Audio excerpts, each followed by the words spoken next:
LULC வாழ்வின் சக்தி திட்டத்தின் கீழ் நீங்களும் நாமும் நம் நாடும் மனிதநேய செயற்திட்டம் 3 கட்டங்களாக முன்னெடுக்கப்படுகின்றது.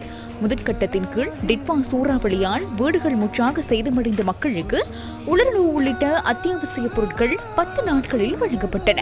இரண்டாம் கட்டத்தில் 200 பாடசாலைகளை புனரமைக்கும் பணிகள் ஆரம்பிக்கப்பட்டுள்ளன. 3 மாகாணங்களில் 6 மாவட்டங்களை மையமாக கொண்டு இந்த புனரமைப்பு பணிகள் முன்னெடுக்கப்படுகின்றன. அனர்த்தத்தால் பாதிக்கப்பட்ட ரத்தினபுரி மாவட்டத்தின் முதுன்கொடுவ கிழக்கு வித்தியாலயம், கண்டி மாவட்டத்தின் ஜாகிரா ஆண்கள் வித்தியாலயத்தில் புனரமைக்கப்பட்ட கட்டடங்கள் மாணவர்களிடம் இன்று கையளிக்கப்பட்டன. மேலும் இந்த சமூக சேவை திட்டத்தின் கீழ் விமலதர்ம சூரிய மகா வித்தியாலயத்தில் புனரமைக்கப்பட்ட கட்டடங்கள் இன்று பிற்பகல் மாணவர்களிடம் கையளிக்கப்பட்டன.